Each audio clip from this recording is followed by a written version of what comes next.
마태복음 26장 31절로 46절 봉독하겠습니다. 그때 예수께서 제자들에게 이르시되 오늘 밤에 너희가 다 나를 버리리라 기록된 바 내가 목자를 치리니 양의 떼가 흩어지리라 하였느니라. 그러나 내가 살아난 후에는 너희보다 먼저 갈릴리로 가리라. 베드로가 대답하여 이르되 모두 저를 버릴지라도 나는 결코 버리지 않겠나이다. 예수께서 이르시되 내가 진실로 내게 이르나니 오늘 밤 닭 울기 전에 네가 3번 나를 부인하리라.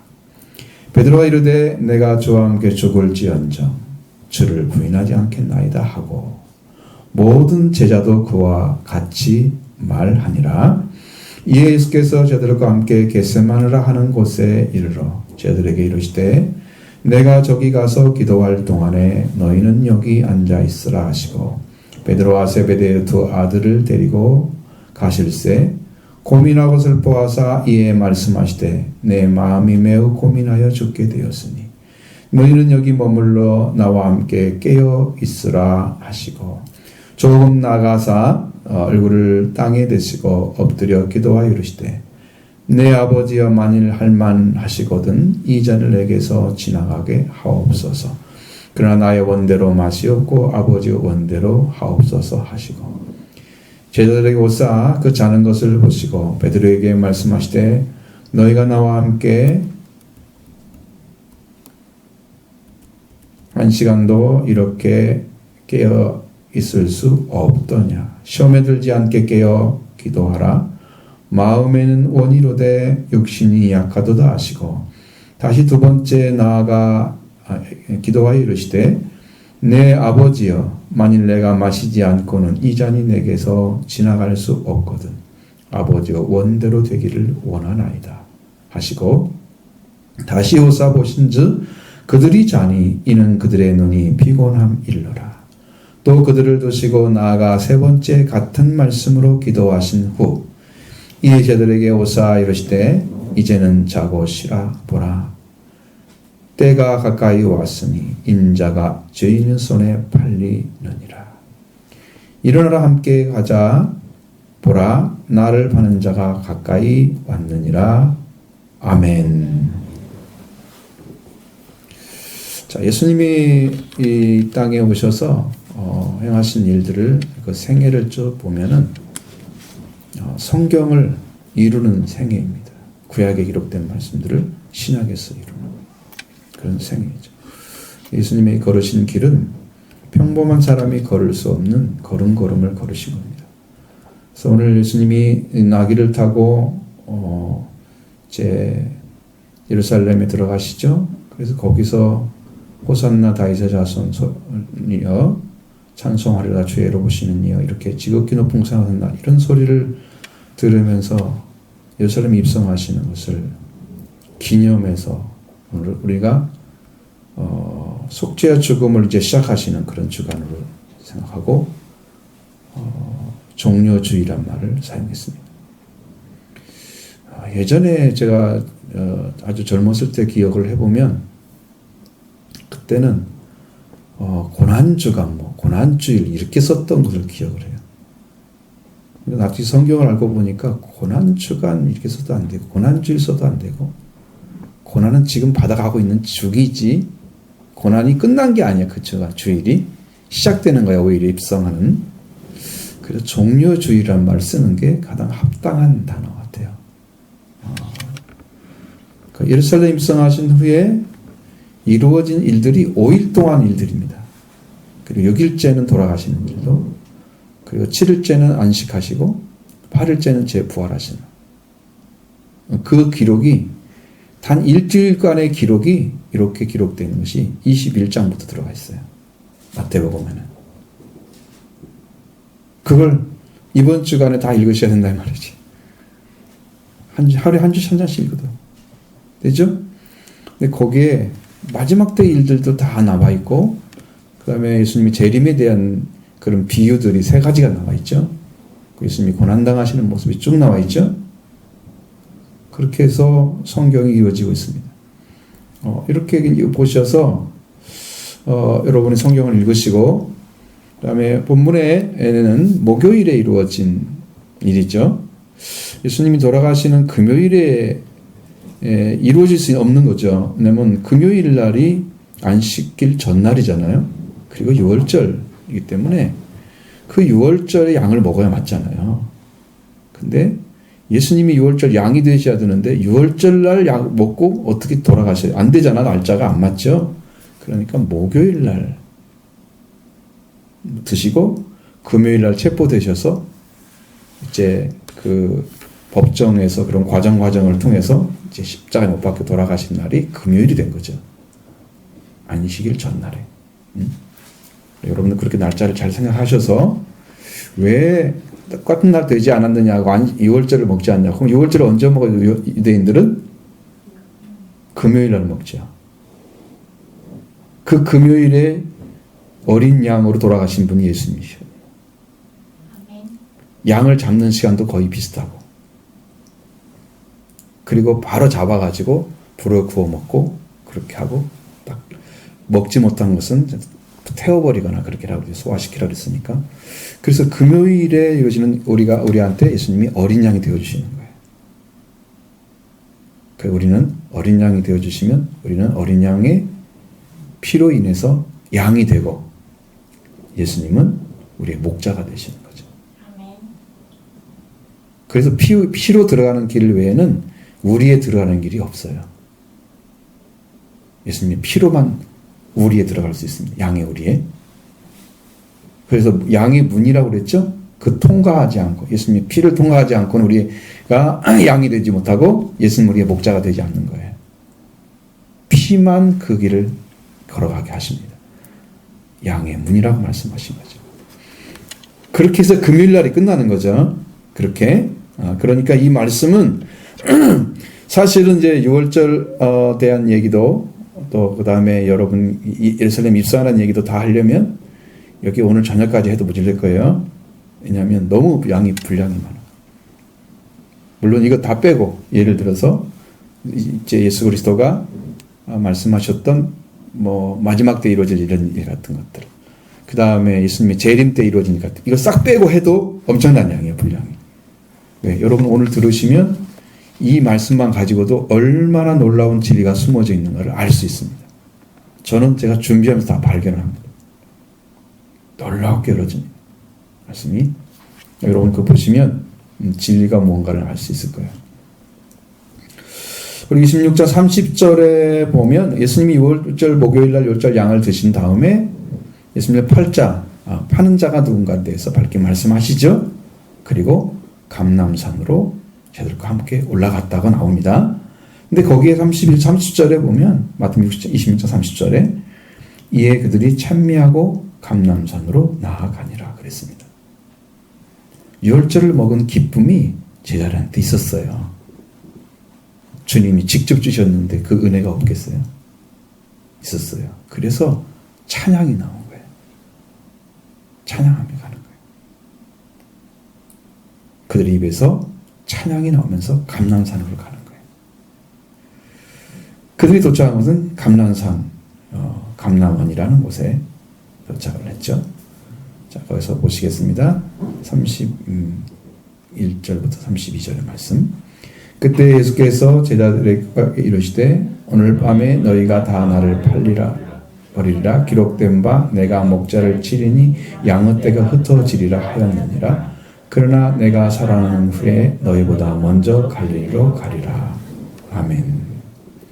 자, 예수님께서 제자들에게 말씀하시기를 오늘 밤에 너희가 다 나를 버릴 것이다. 그렇게 말씀하십니다. 근거를 가지고. 기록되어 있는데 내가 목자를 치리니 양의 떼가 흩어지리라 하였느니라고 말씀을 하시는 것입니다. 예수님 자신이 지금 목자로 오신 거죠. 그리고 죽음으로 마치는 것이 아니라 이제 그가 죽었다고 하다가 다시 살아난 후에 내가 살아난 후에 너희보다 먼저 갈릴리로 가리라.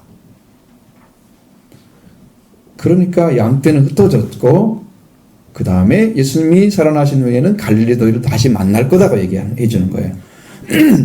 죽음으로 끝났다고 말씀하지 않으시고 흩어짐으로 이제 예수님의 그 교육이 끝난 게 아니고 다시 만나야만 되는 거죠. 아멘. 그 말씀을 하신 거예요. 제자들은 그렇게 받아들였을까요? 그렇게 안 받아들였기 문제인 거야. 그 소망이 없는 거지. 왜 그런 일이 벌어질까? 그 말씀을 이제 들으시면 벗겨지는 게 있을 거예요, 분명하게. 자, 스가랴서 13장 7절의 말씀을 이루려고 하신 것입니다. 이 말씀을 보시면 만군의 여호와가 말하노라 카라 깨어서 내 목자 내 짝된 자를 치라. 목자를 치면 양이 흩어지려니와 작은 자들 위에는 내가 내 손을 들이우리라. 이 들이운다는 말은 회복된다는 말입니다. 손을 올려서 회복시킨다는 뜻입니다. 여기까지 나왔어요. 근데 이 칼아 깨어라 그랬으면 칼을 보고 깨어라 그랬어요. 명령을 하죠. 어떤 사람이 죽였다는 말이 안 쓰여 있잖아요. 칼 보고 그냥 깨어서 목자를 치라고 말씀하십니다. 내 목자, 내 친구인 사람을 치라. 원어로 보면 그렇게 나와 있습니다. 그래서 칼로 목자를 치라는 것은요, 목자를 죽이라는 명령입니다. 목자를 죽이라는 명령이죠. 목자를 치게 되면 양이 흩어지리라. 분산된다는 말입니다. 양떼가 모였다가 다 분산된다는 거죠. 목자가 칼로 침을 당하면 양떼는 흩어질 것이다. 이렇게 말씀하시는 것을 인용해서 하신 거예요. 이 예언이 지금 예수님께서 감람산으로 가는 제자들에게 이루어질 것이라고 말씀하고 있는 거예요. 그러면 이 말씀을 들은 제자들은 놀라지 않을 수가 없었습니다. 자, 그런데다가 예수님은 그러나 내가 살아난 후에 너희보다 먼저 갈릴리로 가리라고 하셨으니까 부활하시고 다시 만나게 될 거라는 것을 제자들에게 약속해 주신 거예요. 그러면 어떤 소망이 있어야 되나요? 여러분은 어떤 소망에 표대를 두셔야 됩니까? 부활의 확신을 가질 수 있도록 준비를 하고 그렇게 예수 그리스도를 주신 말씀들을 예수님 주신 말씀들을 받아들여야만 되는 거예요. 거기에 초점이 맞아 있어야 돼요. 정확하게. 이게 안 맞아 있으면은 어떤 일이 벌어지는가를 그대로 나타나요. 자, 이 말씀은 목자이신 예수님 돌아가실 것이고 양들은 흩어지고 예수님께 죽음에서 일어나셔서 갈릴리로 가셔서 제자들을 만날 것이라고 약속해 주셨습니다. 이렇게 확실한 말씀 앞에 제자들이 해야 될 일은 뭘까요? 예수님께서 죽임을 당하신다고 하면 그들은 흩어져야 할 자리에 있다고 말씀하시잖아요. 그러면 흩어져가지고 아니 어디로 가서 만나면 될까요? 갈릴리로 가서 만나면 되잖아요. 부활되신 예수님 만나러 가는 그 부활을 소망을 가지고 기다려야 하는 자리에 세워진 거죠. 이게 정확하게 이해를 하면 아 그렇구나 이게 예수님이 지금 죽음으로 끝나는 게 아니고 부활로 끝나는 거예요. 소망이 있는 거죠. 죽지 않는다는 거죠. 부활이라는 의미는 일어난다고 하셨으니까 죽었는데 일어나는 거잖아요. 죽은 자 가운데. 그러니까 부활이죠. 그런데 제자들이 서야 할 자리는 바로 그들이 예수님을 죽임을 받아들이는 것입니다. 죽으심을 받아들이는 것. 그래서 이미 예수님께서 포도주 잔을 들고 그들에게 말씀하신 이것은 죄사함을 얻게 하려고 하는 사람을 위해서 흘리는 바 나의 피, 곧 언약의 피라고 말씀하셨잖아요. 예수님이 피라고 말씀하면 피를 흘린다고 말씀하셨잖아요. 그러면 거기서 뭘 예측을 해야 돼요? 그냥 바로 예수님이 죽으시는구나. 그럼 뭐 해야 돼요? 죽음을 받아들여야 되죠. 받아들여야 되는 거죠. 예수님께 대한 소망은 예수님이 피를 흘린다고 해서 말씀을 들었을 자들은 피를 흘리는 것은 예수님이 죽음을 말하고 있다는 사실을 알았으면 좋겠는데 아직 모르고 있는 거예요. 그게 안 믿어지는 거죠. 왜 그럴까요? 예수님이 행하시는 모습은 딱 들어오는데요. 예수님의 말씀은 들어오지 않아요. 말씀에 초점을 안 맞추고 예수님의 행동이나 행위에 초점을 맞추는 사람들은 바로 이 제자들과 같은 모습을 띠게 됩니다. 그대로 제자들에게 하신 말씀 그대로 제대로 듣지 못했다는 겁니다. 것이죠. 그리고 예수님께서 너희 중에 하나가 나를 팔리라고 했습니다. 그때도 예수님이 주인의 손에 팔려서 죽임을 당하신 걸 암시하셨는데 그 말씀도 그냥 듣지 못했습니다. 이러한 제자들은 무엇을 생각하는가 하면 예수님이 당하시는 그 일에만 집중하고 있는 거죠. 예수님이 당하시는 일에만 집중되어 있었다는 것입니다. 예수님이 당하시는 것에만 집중되어 있고 예수님의 말씀은 받아들이지 않거나 아니면 모른다고 하는 것입니다. 이렇게 제자들의 마음과 생각이 예수님만 집중되어 있는데 그들에게 목자를 친 양떼가 흩어지리라고 말씀을 들었을 때 그들은 흩어진다고 하는 말씀이 이루어져야 된다 하고 긍정적으로 받아들일 수가 없었을 것입니다. 그것이 문제가 되는 거죠. 그래서 예수님은 구약의 예언을 이루시기 위해서 일하고 계시는데 그 말씀대로 되지 않기를 원하는 제자들, 예수님이 당하시는 것과 자신들이 흩어지는 것을 면하고자 한다면 그때 예수님 하나님께서 이 말씀을 주신 말씀의 예언을 뛰어넘는 거잖아요. 안 이루어지게 하는 거잖아요. 아주 부적절하고 부적합한 자리에 서서 말씀과 대립하고 있는 자리에 제자들이 있는 거예요. 그런데 제자들은 그 말씀을 집중하지 않고 예수님이 당하시는 일에만 집중하는 태도를 보이고 있습니다. 부활되셔서 너희보다 먼저 갈릴리로 가라는 말씀도 전혀 보이지 않았습니다. 그래서 살펴보건대 성령을 받기 전에 사람들이 말씀에 집중하고 들리는 것은 거의 불가능하구나 하는 걸 알 수 있습니다. 그러니까 여러분들 신앙생활 하면서 적당히 말씀이 들려오긴 하죠. 어느 정도 느낌이 오죠. 그런데 내 심령 안에서 살아있는 말씀의 역사는 안 일어나죠. 왜? 이거 성령으로 받은 게 아니기 때문에 그런 거예요. 성령으로 이 심령에 심겼다고 하면 여러분 그게 나의 소원이 되어버려요. 나도 이렇게 되기를 원합니다. 하나님. 인도해달라고 매일 생각이 나. 말씀이. 예? 근데 말씀 생각이 안 난다? 그래서 뭘 의미하는 거예요? 성령을 받은 게 아니기 때문에. 제자들도 지금 예수님이 지금 와서 예수님의 사역이 성령 사역이에요. 처음에 성령의 능력을 통해서 시작됐어요. 예수님의 말씀도 성령이에요. 그런데 이 말씀을 받으면서도 이 말씀이 안 들어가는 거예요. 심령 안에. 왜? 그들이 성령을 안 받았기 때문에 모르는 거죠. 그렇게 보여요. 그런 신앙은 현실하고 현실에 더 많은 시간과 힘을 사용합니다. 그런 신앙들은. 제자들도 그와 같았습니다. 자, 베드로가 말합니다. 보시죠. 33절 봅니다. 베드로가 대답하여 이르되 모두 주를 버릴지라도 나는 결코 버리지 않겠나이다. 아멘. 이 말씀은 베드로가 한 말이죠. 자, 예수님이 하시는 말씀을 행하고 예수님이 하시는 일이 말씀을 행하고 계시는 것입니다. 말씀을 이루고 있는 것이죠. 이루어가시는 계시는 것을 생각하지 않고 단지 예수님께서 목자를 치니 양떼가 흩어지라는 말씀과 같이 흩어진다는 그 말씀에 베드로는 흩어지지 않겠다는 거죠.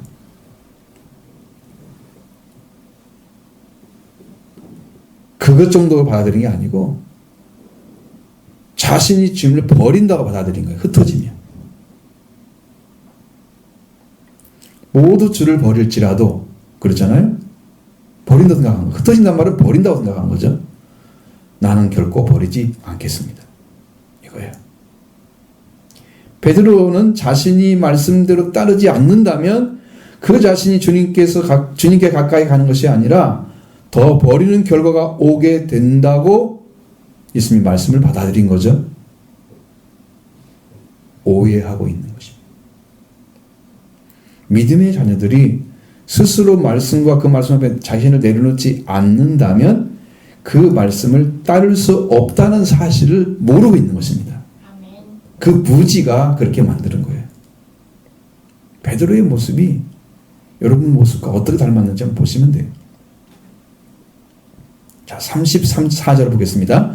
예수께서 이르시되 내가 진실로 네게 이르나니 오늘 밤 딱 울기 전에 네가 3번 나를 부인하리라. 베드로가 이르되 내가 주와 함께 죽을지언정 주를 부인하지 않겠나이다 하고 모든 제자도 그와 같이 말하니라. 아멘.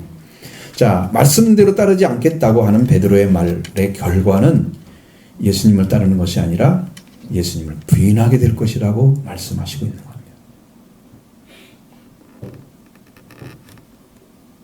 두렵지 않습니까? 여러분, 말씀을 따르지 않은 사람들은 예수님을 부인하게 됩니다. 정반대로 가게 됩니다. 자기를 부인하라고 예수님이 가르쳐 줬잖아요. 자기를 부인하는 게 아니라 예수님을 부인하게 되는 거예요. 말씀대로 순종하지 않는 사람들. 얼마나 잘못된 신앙인지를 여기서 단적으로 보여주고 있습니다.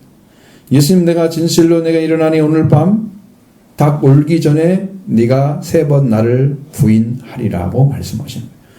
자기를 부인하지 않고 자기의 의지와 생각과 마음으로 예수님을 따라가는 사람은 예수님을 부인하는 자에게 서게 될 것이라고 예수님은 말씀하신 것입니다. 닭이 울면 베드로는 예수님이 하신 말씀이 생각이 날 것입니다. 그는 그 말씀을 생각하면서 예수님을 기억하게 될 것입니다. 베드로는 바르게 마음과 생각이 정리되어 자기를 부인하고 예수님이 가신 십자가의 길, 즉 말씀에 죽는 길을 걸어가야 하는 사람입니다. 그렇게 가는 길에 반대로 걷고 있는 그것이 예수님을 부인하는 것입니다. 자기가 원하는 대로 믿고 따라가는 것뿐이에요. 흩어진다면 흩어질 자리에 서야 되죠. 예수님도 목자니까 양을 위해서 죽으셔야 되잖아요. 그럼 예수님 십자가 옆에 가서 서 있든가. 안 떨어지려면. 그런 용기는 없으면서, 그런 믿음은 아니면서, 십자가로 가는 믿음은 아니면서, 그렇게 하겠다고 하는 그런 말은, 자기 의지로 예수님을 따라했다는 말은 다 거짓이에요. 아멘. 여러분, 여러분의 의지로 못 따라갑니다. 십자가는. 아멘. 의지로 집중할 뿐이지 인도하시는 분을 따라가는 것입니다. 베드로가 가는 길은 닭이 울기 전에 3번 나를 부인한다고 하신 말씀, 그 절대로 그런 일은 없을 것이라고 생각하는 베드로에게 그대로 이루어진다면 그런 자신 예수님은 자신이 갈 길을 알고 계시고 자신은 그 길을 갈 수 없다는 것을 아는 것뿐입니다. 다른 것이야. 그러나 베드로는 스스로 결단을 했으면 내가 주와 함께 죽을지언정 주를 부인하지 않겠습니다. 이렇게 예수님을 따라가겠다고 합니다. 자기 목숨을 걸고 주님을 부인하는 일을 결코 하지 않을 것임을 결단하고 있습니다. 이렇게 하는 것 참으로 멋지게 보이죠. 잘 할 것 같으죠. 예수님 잘 따라갈 것 같으죠. 얼마나 단호하게 보입니까? 하지만 베드로는 예수님께서 이루어진다고 하신 말씀, 구약의 말씀이 예언이 이루어지기를 원하지 않았습니다. 그러면서도 예수님과 함께 가려고 합니다. 말씀은 부인하고 예수님은 따라가겠다는 겁니다. 이러한 신앙은 예수님을 부인하는 자가 된다는 사실을 전혀 모르고 있는 거예요. 그런데 베드로만 그런 것이 아니고 베드로 외에 다른 제자들도 똑같이 말을 했습니다. 내가 죽을지언정 주를 부인하지 않겠습니다. 베드로가 대표적으로 예수님을 부인하는 자가 된 거예요. 다른 제자들도 똑같이 말을 했기 때문입니다. 다른 제자들도 예수님, 베드로와 함께 예수님이 체포되었을 때 그들은 예수님을 버리고 도망갔습니다. 그런데 베드로는 열심히 예수님을 따라갔죠. 거기는 이미 부인하는 일이 시작되고 있었습니다. 예수님을 부인하는 일이 시작되고 있었습니다. 결코 3번 부인하고 다 기울자 예수님 하신 말씀이 생각이 났죠. 그는 심히 울부짖었다고 기록하고 있습니다. 그의 생애입니다. 말씀을 따르지 않고 자기 의지를 따라가는 사람들은 예수님을 따르는 게 아니고 예수님을 부인하게 된다는 걸 아셔야 돼요. 말씀만 따라가시기 바랍니다.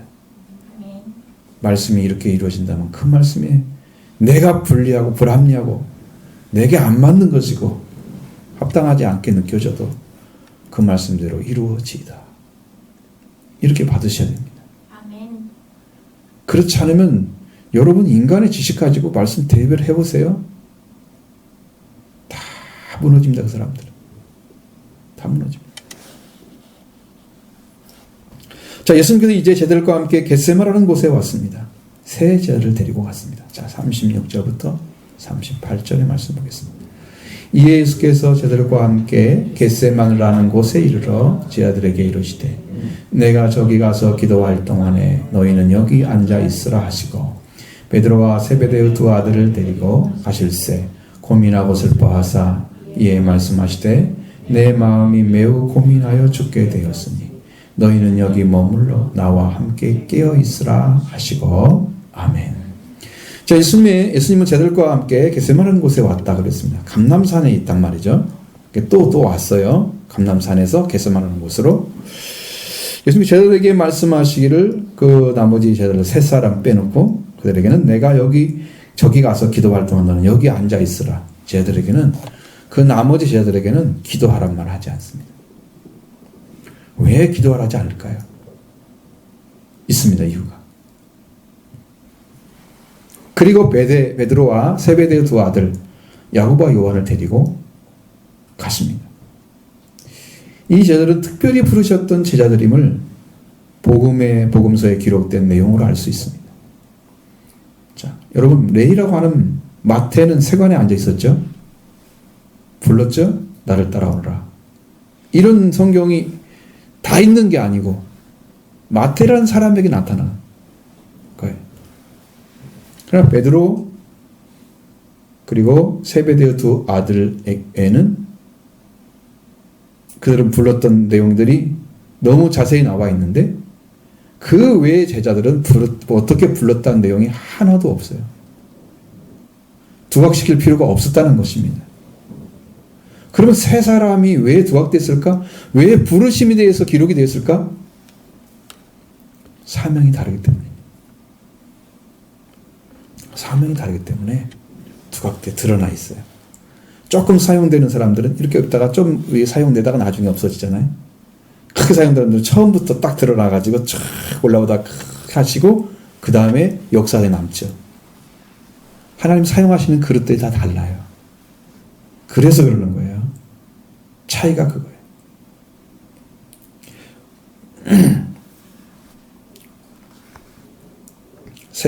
베드로와 세베대 2 아들 야고보와 요한은 그 부름에 대해서 말씀하신 것이 마태복음 4장에 나와 있죠. 누가복음 5장에도 나와 있죠. 요한복음 1장에도 나와 있죠. 거기에 베드로와 야고보와 요한인데 이렇게 나오는데 베드로의 동생 안드레가 요한복음에 나오고 있습니다. 잠깐. 그런데 다른 성경에는 없어요. 거의. 그러니까 그 사명이 아닌 거죠. 이렇게 부르심에 의해서 사명이 달려진다는 사실을 성경이 보여주고 있는데 직접 부른 자들은 분명하게 그들의 사명이 남다르다는 것을 보여줍니다. 그리고 예수님은 그들을 중심으로 함께 할 때 꼭 3사람만 데리고 갈 때가 있었다는 거죠. 다른 제자는 아예 들어오지도 못하게. 회장단 야율의 딸을 살릴 때도 달리다고 해서 소냐 일어나라 그러면서 알았죠? 변화산에 올라갔을 때도 3사람만 데리고 올라가죠.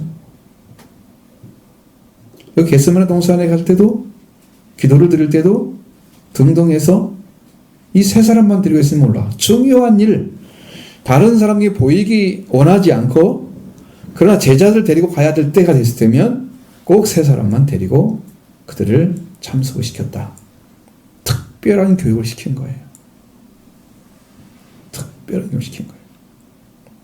그러나 아무리 예수님께서 그들을 특별하게 사명을 주셔서 그들과 함께 해야 할 때에도 그들이 알 수 없는 것은 아직도 그들에게 성령 계시지 않기 때문에 예수님의 죽음에 대해서 알지 못했고 예수님의 부활에 대해서 알지 못했습니다. 십자가와 부활은 그들에게 감추어져 있었습니다. 그러니까 이것을 찾아내는 게 회개예요. 나를 구원할 무기가 있어야 하잖아요. 죄를 공격할 무기. 사망을 이기는 무기가 필요하잖아요. 그 무기가 예수님의 십자가 부활이에요. 근데 그걸 찾아내지 못하면 나는 그걸 받지 못하는 거죠. 그래서 회개를 통해서 그걸 찾아내셔야 돼요. 만나셔야 됩니다. 주님이 그걸 이루시는 거예요. 저는 예수님에 대해서 알 수가 없었습니다. 예수님이 그 세 제자를 데리고 가시면서 슬퍼하셨다고 말씀하고 있습니다. 그리고 그 슬픔이 뭘 얘기하냐면 예수님의 마음에 고통이 가해졌다. 이렇게 나옵니다. 원어에. 여러분 예수님이 죽음을 받아들이지 않고 있었기 때문에 고통이 가해졌습니다. 마음에. 그래서 제자들에게 말씀하십니다. 내 마음이 매우 고민하여 죽게 되었으니 너희는 여기 머물러 나와 함께 깨어있으라. 기도하라고 하지 않았습니다. 깨어있으라고 하시는 거예요. 아래 있었던 그 8 제자들에게도 여기 앉아있으라 그랬죠. 깨어있어. 기도하라는 말씀 안 하셨어요. 왜 그랬을까요? 그게 이유가 있다니까요. 왜 그런가 보십시오. 이 말씀은 내 마음이 예수님의 마음이죠. 예수님의 마음의 감정과 정서가 극도로 괴로움을 당하고 있다 말씀하고 있습니다.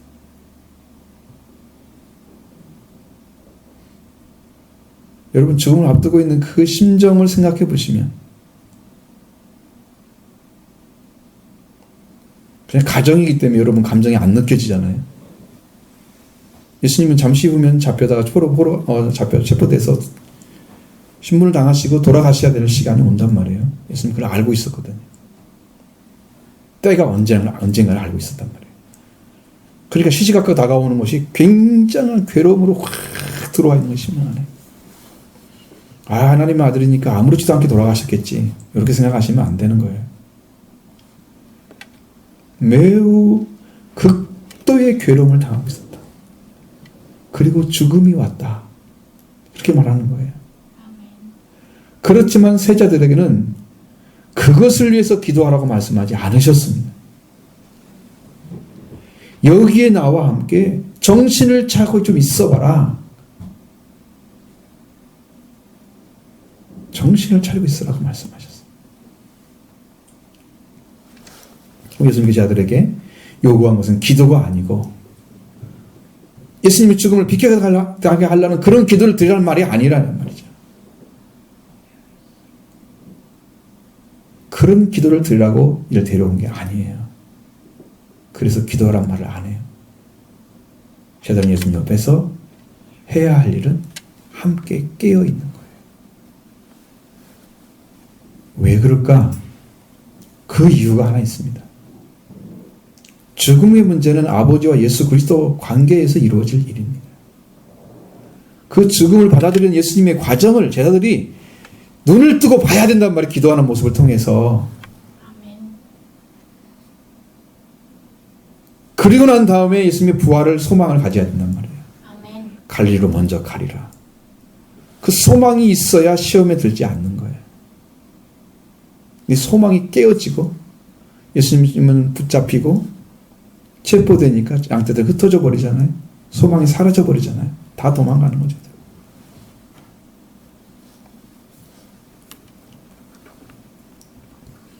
자, 그러면서 예수님은 이제 겟세마네 동산 안에서 기도를 시작했습니다. 39절부터 41절의 말씀 보겠습니다. 조금 나아가사 얼굴을 땅에 대시고 엎드려 기도하여 이르시되 내 아버지여 만일 할만하시거든 이 잔을 내게서 지나가게 하옵소서. 그러나 나의 원대로 마시옵고 아버지여 원대로 하시옵소서 하시고 제자들에게 오사 그 자는 것을 보시고 베드로에게 말씀하시되 너희는 나와 함께 1시간도 이렇게 깨어 있을 수 없더냐? 시험에 들지 않게 깨어 기도하라. 마음에는 원이로되 육신이 약하도다 하시고. 아멘. 자, 예수님께서는 조금 앞으로 나가셔서, 그러니까 제자리가 얼마 안 떨어졌죠? 그러면 기도 소리가 들릴까 안 들릴까요? 들린단 말이에요. 깨어있으면 예수님이 어떻게 기도하시고 죽음을 받아들이시는 걸 알게 돼 있단 말이에요. 그걸 하라고 데려온 거야. 기도하라고 데려온 게 아니고.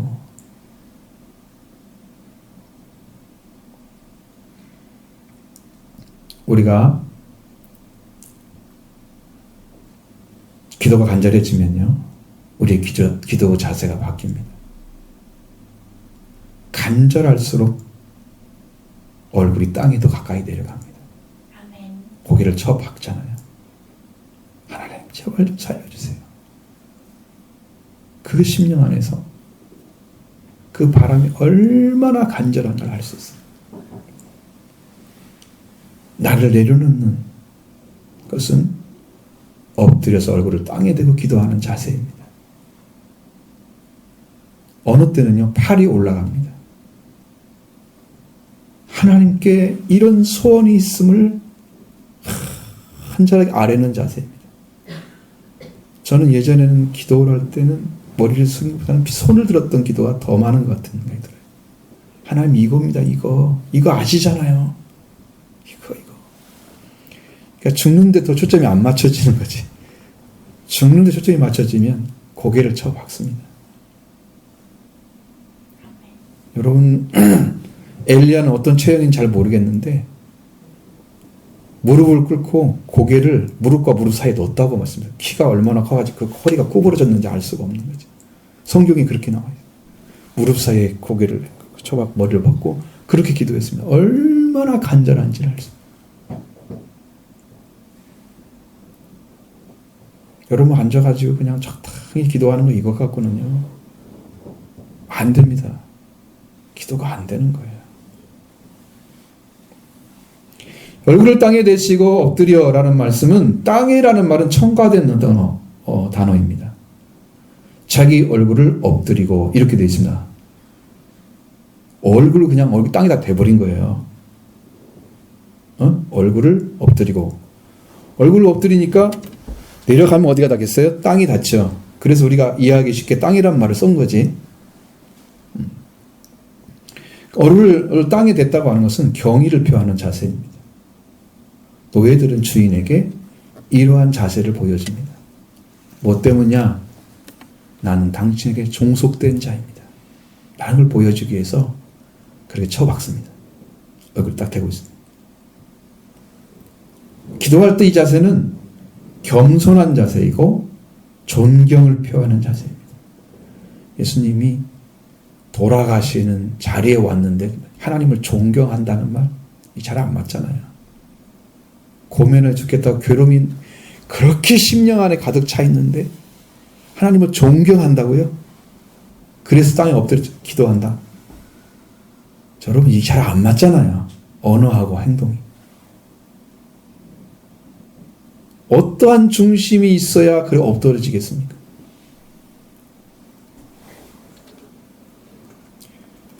예수님이 하나님께 대해서 자신이 얼굴을 엎드려서 기도한 자세를 가진 것은 완전히 노예 같은 종 같은 자리에 있음을 복종을 나타내는 자세였습니다. 그게 겟세마네 동산의 기도입니다. 당신이 죽으라면 죽고 당신이 살려면 살고 나는 주권이 없습니다. 당신은 원대로 하십시오. 이렇게 자기를 포기하는 자리가 겟세마네 동산의 기도입니다. 저도 물론 그런 기도 많이 드렸습니다. 포기하는 기도. 하나님 어느 순간에 되면은 그런 기도를 드리게 되면 하나님께서 들으시는 확신을 주십니다. 전 2번이나 그걸 받았습니다. 3번째 받으면 완전하겠죠. 2번 받았습니다. 확실하게 알았다. 하나님 알았다는 사인을 보내주셨어요. 알아지는 거죠. 확실합니다. 그리고 예수님은 얼굴을 땅에 엎드려 기도하기 시작했습니다. 내 아버지여, 만일 할만하시거든 이 잔을 내게서 지나가게 하옵소서. 그러나 나의 원대로 마시옵고 아버지로 원대로 하옵소서. 예수님은 하나님에게 내 아버지여 이렇게 불렀습니다. 마가복음 14장 36절에는 똑같은 기도를 드리는데 아빠 아버지여 라고 부릅니다. 아빠 아버지와 무슨 차이가 있습니까? 그러면서 뭐라고 말씀하시냐면 아버지께는 모든 것이 가능하오니 이 잔을 내게서 옮기시옵소서. 그러나 나의 원대로 마시옵고 아버지의 원대로 하옵소서라고 기도합니다. 하나님은 아빠 아버지라고 불렀습니다.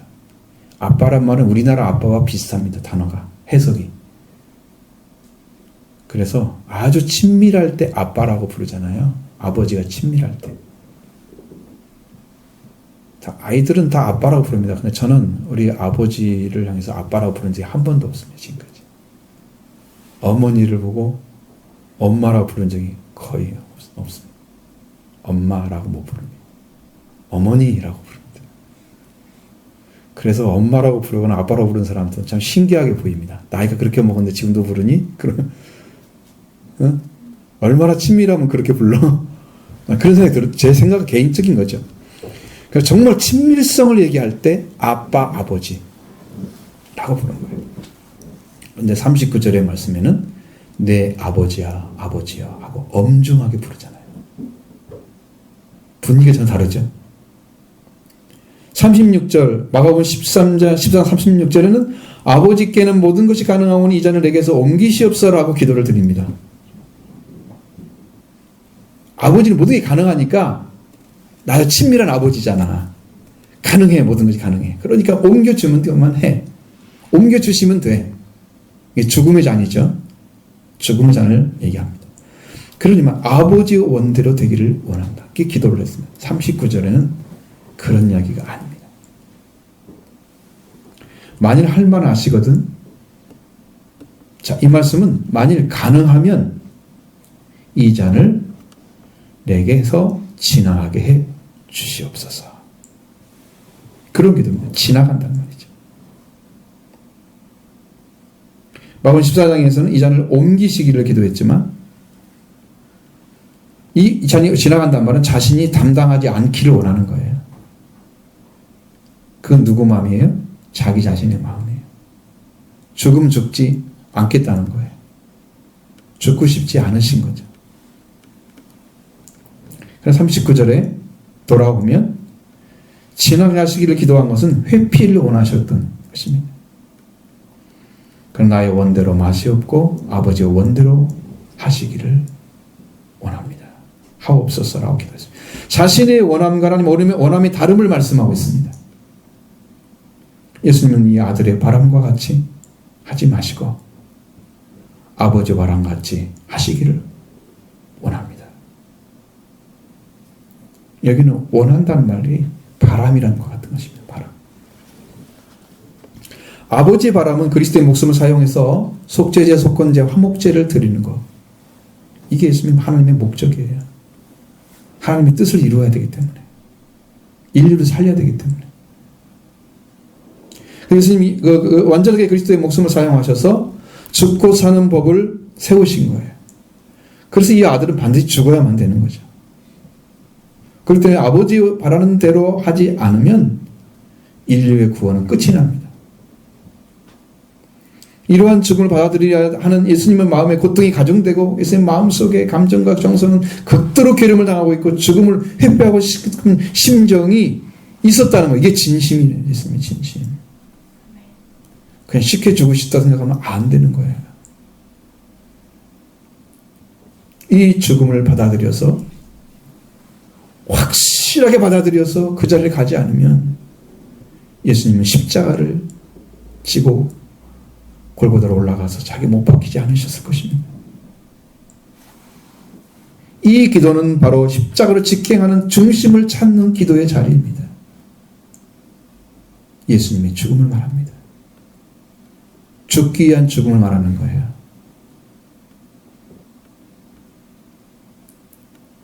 포기하는 거죠. 기도를 마친 후에 다음에 제자들한테 가봤습니다. 그들은 깨어 있지 않고 잠을 자고 있었다는 거죠. 기도를 제대로 드려본 적이 없는 제자들을 예수님께서 기도하는 모습은 직접 보기도 했을 것입니다. 그냥 몹시 서툴러요. 기도하는 것이. 그래서 기도를 가르치려면 야 여기 앉아있어 그냥 내가 기도할게. 그렇게 해야 될까 예수님처럼 데리고 와가지고 그냥 너 기도 안 해도 돼 그냥 앉아있어. 응? 다만 잠만 자지 마. 깨어있어. 뭘 기도하는지 좀 봐. 그렇게.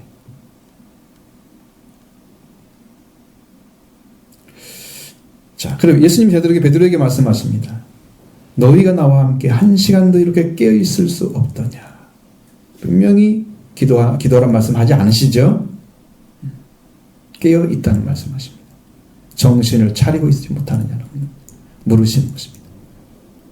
정신을 차리지 못하고 있던 상태에 정신이 차려지는 것은 여러분 목적이 분명해야 말씀으로 깨어 있어서 그 목적이 분명해야 여러분 정신이 차려지는 거예요. 인간의 목적이 있으면 여러분 세상에도 희망을 걸게 되면 어떤 걸 하기 위해서 여러분 잠을 많이 안 자고 일하고 막 그러면서도 그 목적이 생기니까 열심히 하잖아요. 그런데 신앙의 목적이 생겨보세요. 여러분 밤새기도 하십니다. 이게 목적이 안 생기면 여러분 기도를 안 하는 거예요. 지금 너무 안 해요. 너무 기도를 안 해요.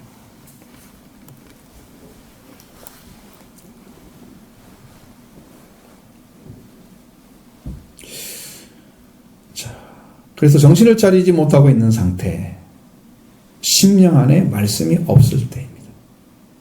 그래서 분명히 예수님은 여기 머물러 나와 함께 깨어있으라 기도하라고 말씀하지 않았어요.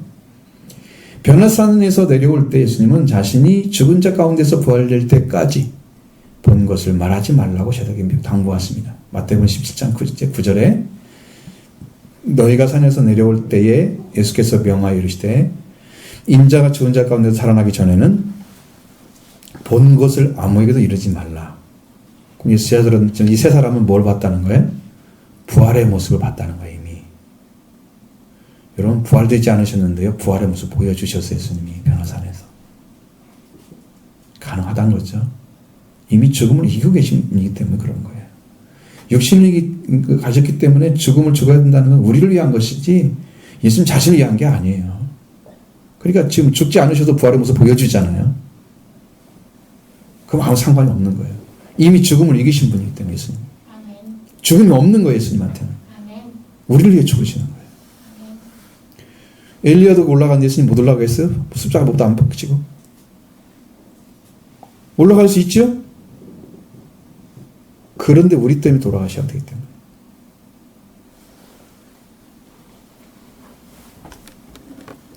그때도 예수님 세 제자 데리고 올라갔잖아요. 그리고 내려왔잖아요. 그러니까 그 모습 생각하면 제자는 이미 엄청난 감동을 받은 그 사건이잖아요. 변화되는 사건이. 마음에 남아있을 거래요. 그러면 예수님께서 기도하는 모습은 뭘까 들어보니까 죽음에 대한 문제구나. 예수님이 죽음을 받아들이려고 기도하시는구나.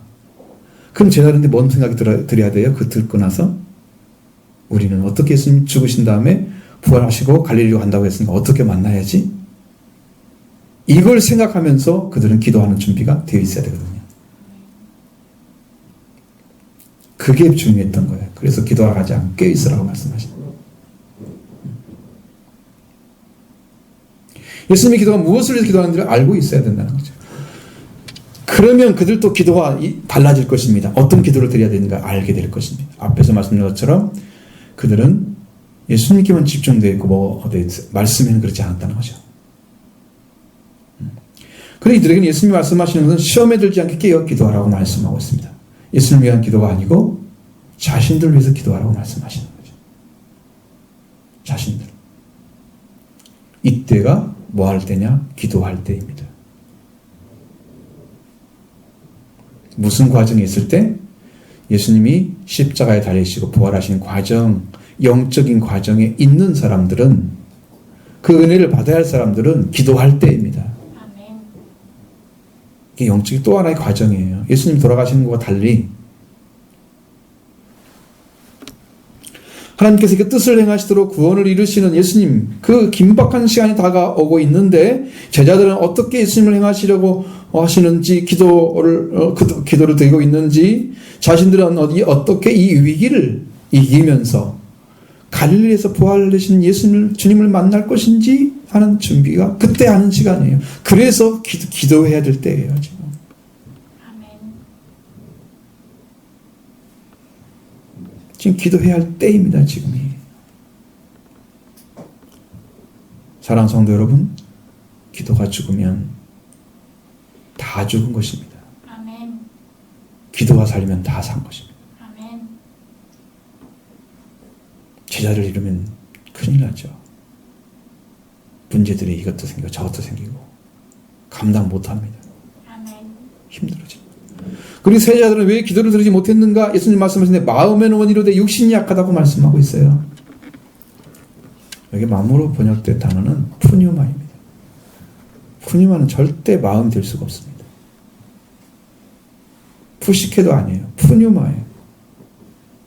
카르디아가 마음이에요. 그러니까 정확히 마음이라는 단어가 있어요. 근데 한글을 개혁은 왜 이렇게 바꿔놔가지고 정신없게 만들어? 진짜 마음이 문제 있는 것처럼 거예요. 영의 문제입니다. 영. 영에서는 영은 여기서 마음은 원의로 되어 그랬잖아요. 그 원의로 된 단어 자체가 간절하게 깨어있기를 원한다는 뜻입니다. 영은 깨어있기를 간절하게 원하고 있다는 거죠. 아멘. 원어에 그렇게 돼 있어요. 근데 여기는 표현이 안 돼 있잖아요. 너무 정확하게 돼 있어요. 마음은 정말 예수님 말씀하신 대로 정말 깨어있기를 원하는 이 영은 깨어있기를 원해. 그런데 육체가 힘이 없습니다. 육체가 힘이 없어요. 육체가 강하지 않다는 것입니다. 여러분, 육체 한계 때문에 기도 못하는 거 있죠? 잠자 내일 일하지. 한계죠. 내일 뭐 못할까봐 못하죠. 기도해보세요. 더 힘을 얻어가지고 더 잘합니다. 일 내일. 은혜 입으면. 그렇게 열심히 기도했는데 은혜 못 받으면 힘이 빠지겠지만 은혜 입으면 반대가 됩니다. 아멘. 내일 일 더 잘합니다. 힘을 주셔가지고. 영이 육체를 지배하게 되는 거죠. 그래야 승리자입니다. 아멘.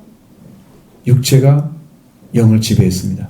육체가 약해서 힘이 버그로 빠져가지고 영은 원하는데 영이 육체를 못 지배했잖아요. 그러니까 영은 원하는데 육체가 지배를 안 당하고 약함으로 또 무너져 버린 거죠.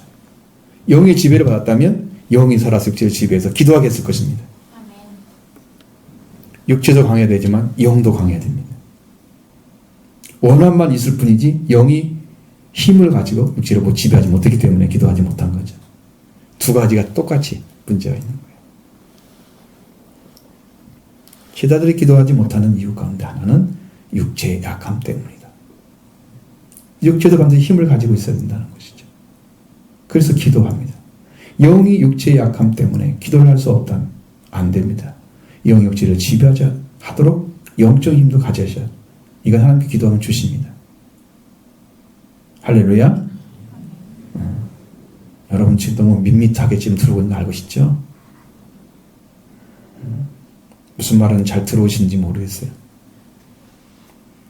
그리고 다시 두 번째에 나가서 기도하기 시작했습니다. 41절 43절을 보십니다.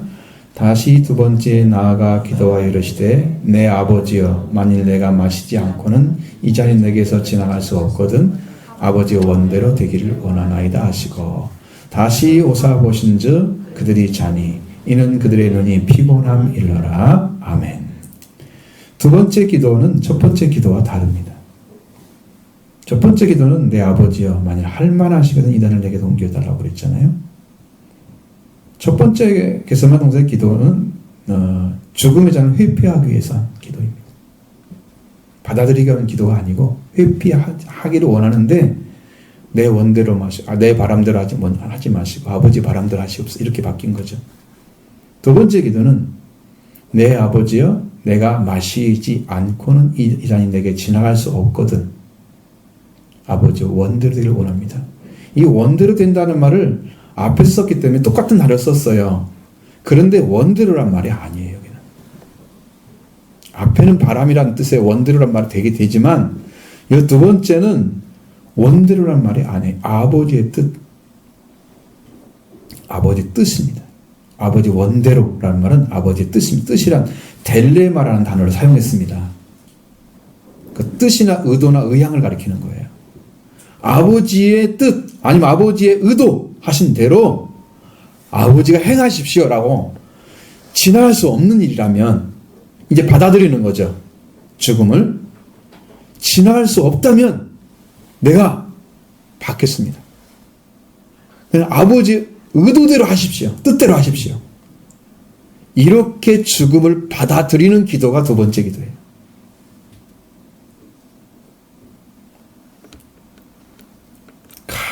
간절한 마음으로 받아들였습니다. 아버지 뜻을 받아들이는 기도를 간절하게 드리시고 다시 와서 제자들 보니까 그들은 이제는 잠을 자고 있었다. 눈이 피곤하기 때문이었다고 말씀하고 있습니다. 영은 깨어 기도하기를 원하는데, 영은 깨어 있기를 원하는데 육체가 약하다고 말씀하시고 깨어 있지 못하죠. 이제는 눈이 피곤하다고 말씀하고 있습니다. 피곤하다는 단어는 마레오라는 단어를 사용하는데 이건 순전히 물리적인 의미입니다. 눈이 내리누름을 당하는 것. 눈이 내리누름을 당해. 그러니까 이 눈꺼풀을 못 이기는 거야. 내리누림을 당하고 있어요. 이것이 막 누르고 있어요. 이게. 응? 눈이 피곤하다는 말은 지금 잠을 자고 있는 걸 달리 표현하고 있는 거야. 얘가 너무 누르니까 나는 그냥 눈 감고 있는 거야. 잠을 잤어. 이건 아주 피로에 지친 상태를 말합니다. 피로한 상태. 세제자들은 피로로 잠을 자고 있었다는 거죠. 예수님은 자기에게 닥치신 죽음의 잔을 받아들이고 계셨습니다. 그러나 제자들은 잠을 자고 있었습니다. 그때가 깨어있을 때인데 제자들은 잠을 자고 있는 거예요. 이게 다른 거예요. 주님의 의도와 다르게. 이 사실을 제자들은 알아야 했는데 그걸 몰랐죠. 그 사실과 상관없이 세 제자들은 잠을 자고 있었다는 거죠. 이게 문제예요. 예수님은 세 번째 같은 말씀으로 기도하셨고 또 제자들에게 오셔서 말씀해 주셨습니다. 자, 44절로 46절입니다. 또 그들에게 이르시되 드시고 나아가 세 번째 같은 말씀으로 기도하신 후 이에 제자들에게 오사 이르시되 이제는 자고 쉬라. 보라 때가 가까이 왔으니 인자가 죄인의 손에 팔리느니라.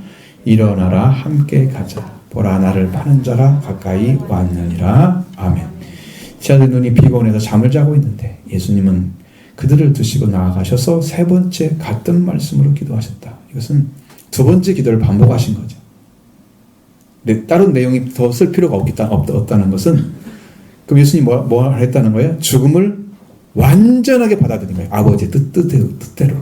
아버지 의도대로 하시기를 완전히 받아들인 거예요. 그러니까 죽음을 허락하신 거예요. 이제. 나는 어떻게든지 아버지 손에서 어떻게 되든지 아버지 알아 하십시오. 완전히 받으신 거예요. 게세마네 동산의 기도는 죽음을 받아들여서 죽음을 이기는 자가 되는 거예요. 그 기도입니다.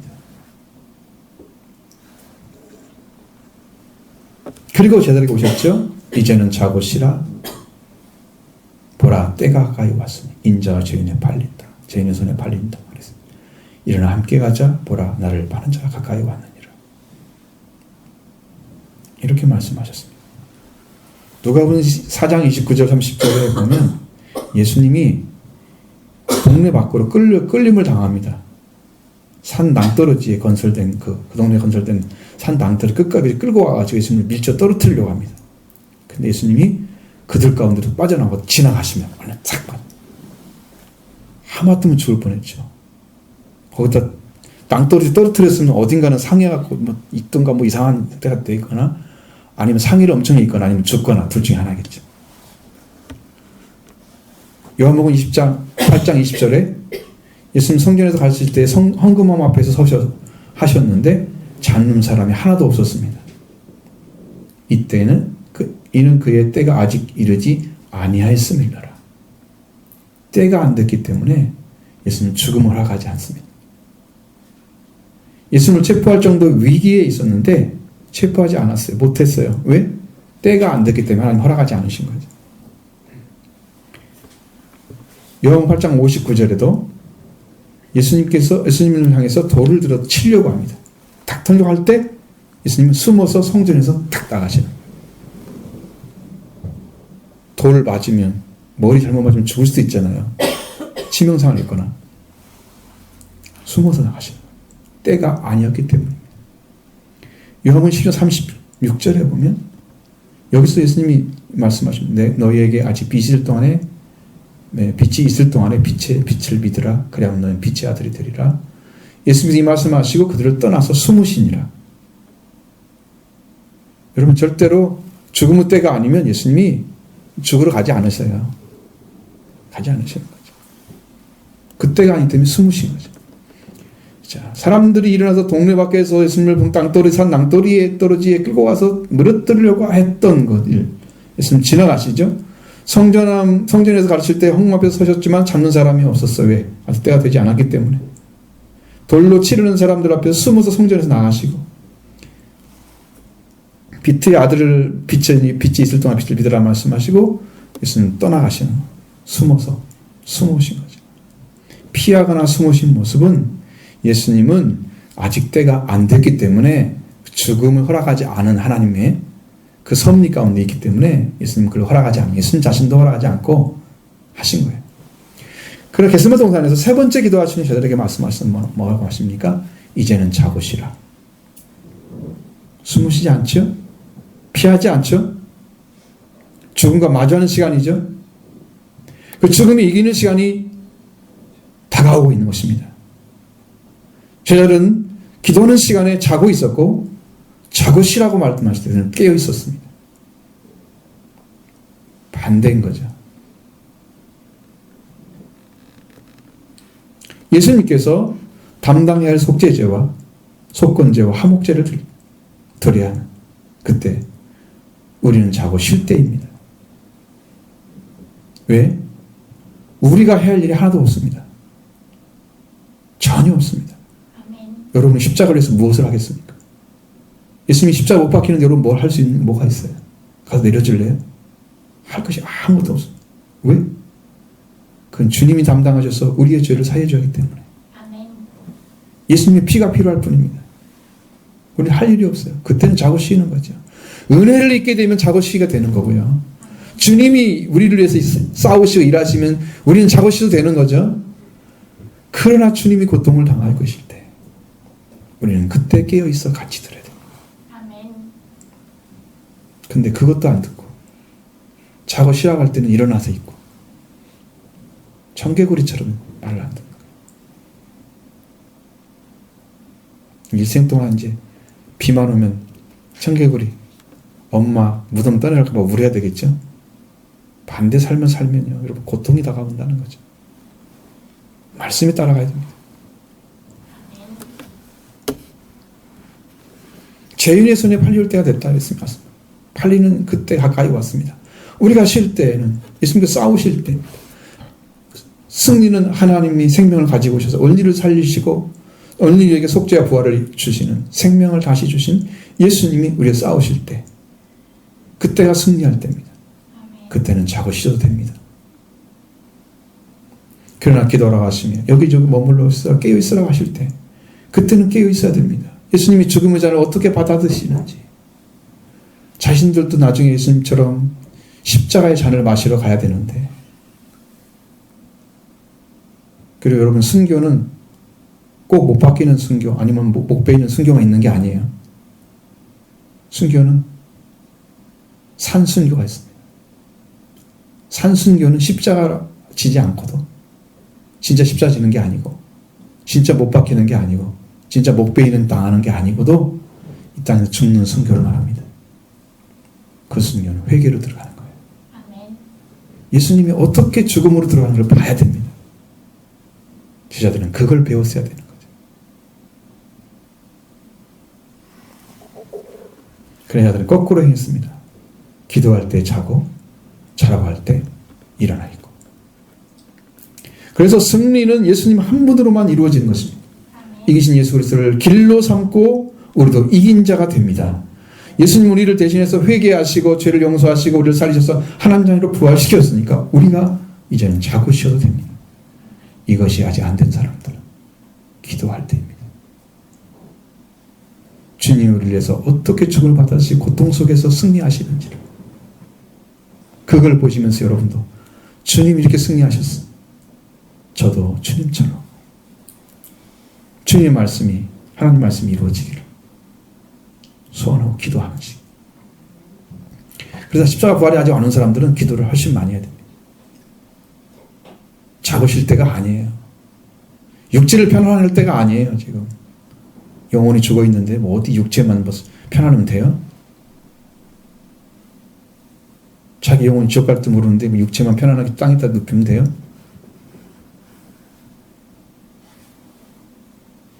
난 두렵습니다. 이 말을 하면. 정말로 들어가면 어떡할 건가 거기에. 그것 때문에.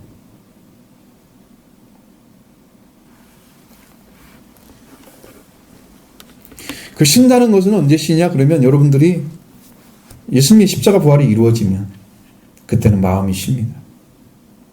근데요, 그렇게 한다고 해서 기도를 안 하는 게 아니에요. 영이 오고 성령이 오시고 말씀이 들어오면 기도는 호흡처럼 합니다. 계속. 그 성경에는 에베소 6장 18절에는 너희는 성령 안에서 기도와 간구를 하되 그랬습니다.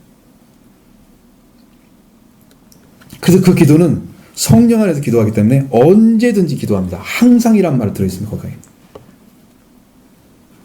더 기도하는 거죠.